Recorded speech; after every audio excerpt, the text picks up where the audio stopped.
Hi, folks. So this evening, I am going to walk you through what we call a model for describing emotions.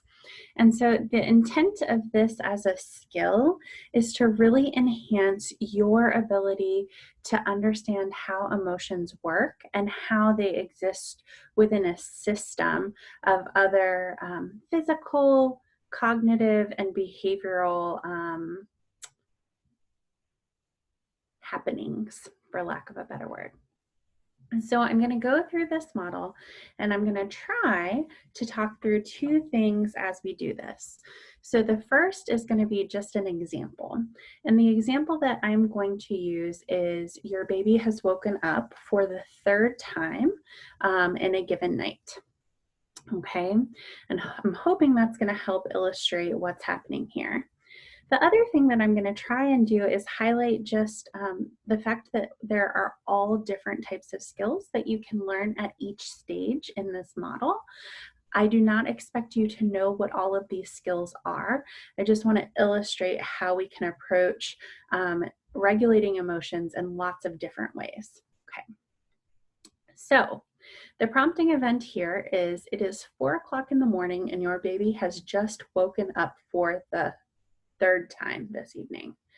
Now you'll notice that there's this little arrow here, which is a prompting event doesn't actually enact this whole system of emotions unless you have attention or awareness of it.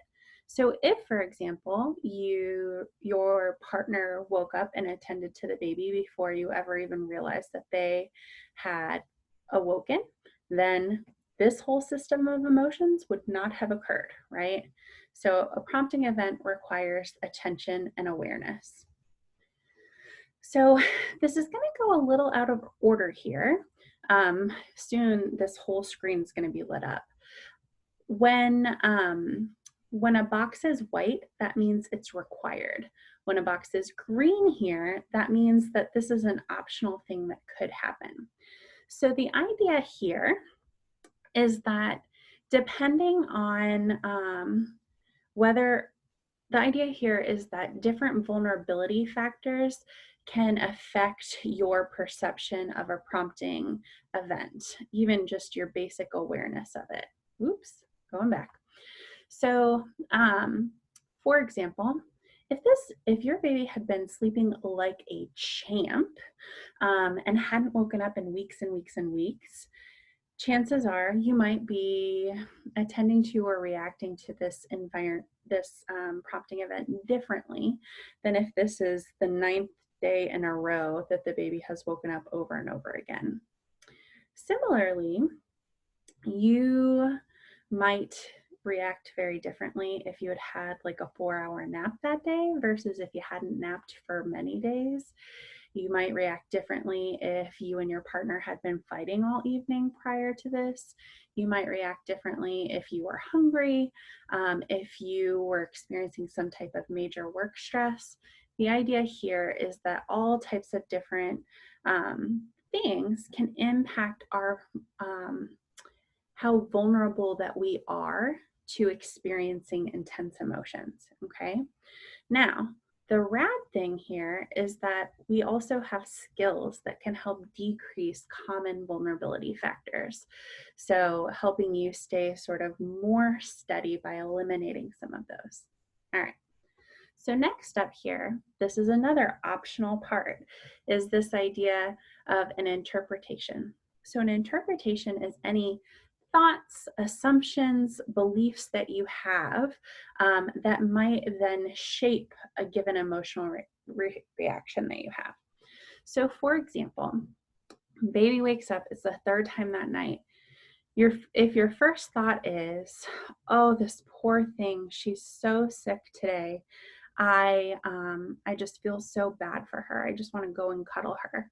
That's going to produce a very different emotional response if that's your assumption versus if the first thought that comes across your mind is something like, this child is never going to sleep. This is never going to end. I can't handle this, right? Two totally different sets of emotions, even though the prompting event didn't change.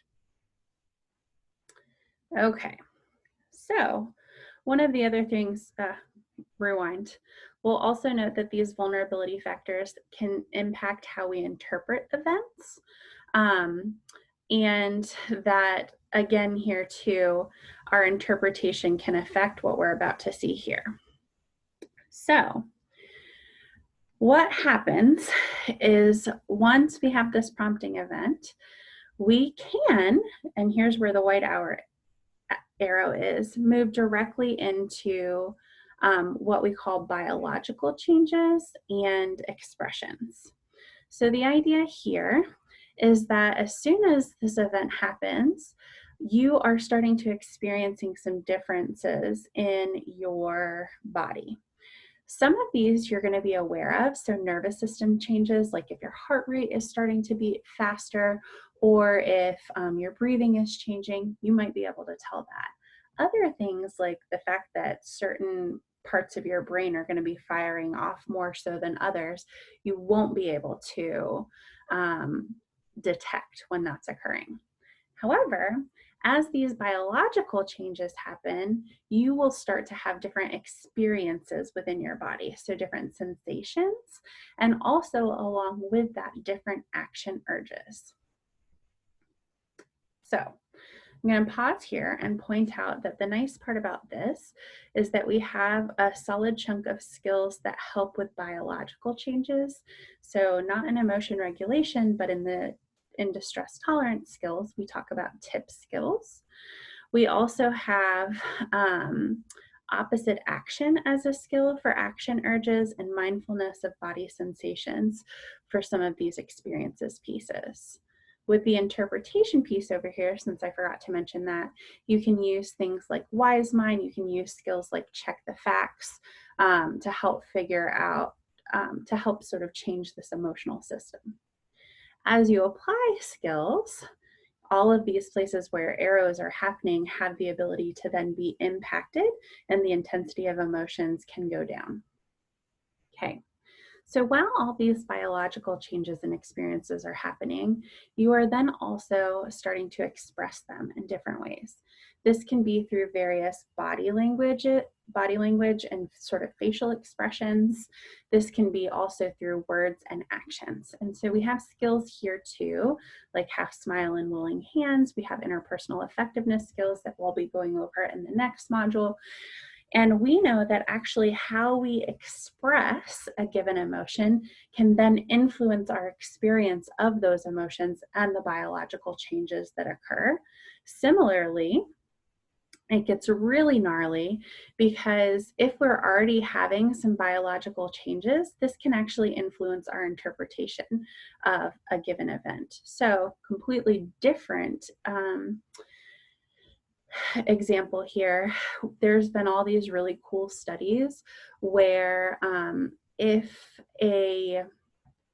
for example, if a couple is told to do something that's really like risk-taking on a first date together, that they will by default rate each other as being more attractive and exciting than if they go on just sort of a normal dinner and a movie type date.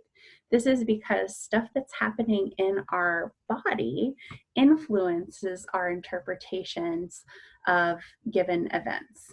Okay, so depending on what's happening here, some biological changes that are happening are just that you are becoming awake.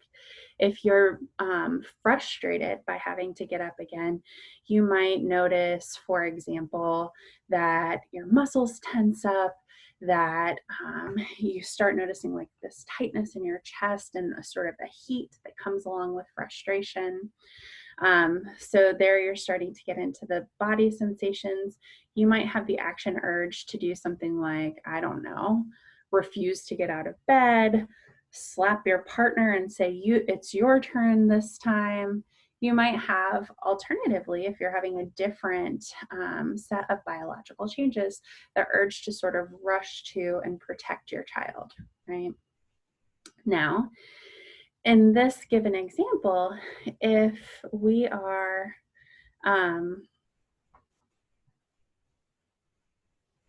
sorry, I thought we were having problems with recording, but we are not.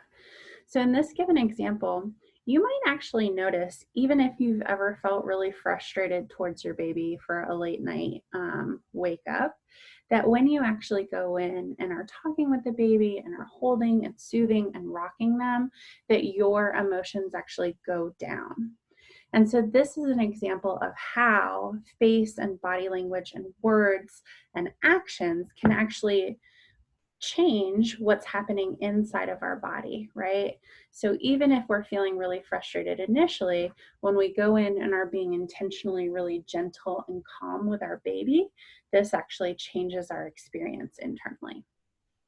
All right. So after these two things have interacted with each other, we then can potentially name an emotion. In this situation, it might be frustration, it might be love, it might be any number of things. You then need awareness that that is the emotion in order to go forward from here in the system, right? Some people actually end up stopping at this expressions piece and never going on to figure out what is actually happening for them. So from there, I'll also point out, so if you stop at the expressions piece, you might then immediately go into these secondary emotions and after effects. Either way, what's happening now is that different after effects that are associated with sets of emotions are happening. This could be like narrowed attention. This could be some physiological responses. This might be increased connectivity, all different types of stuff, which you can also read about in the Ways to Describe Emotions handouts that come along in this packet.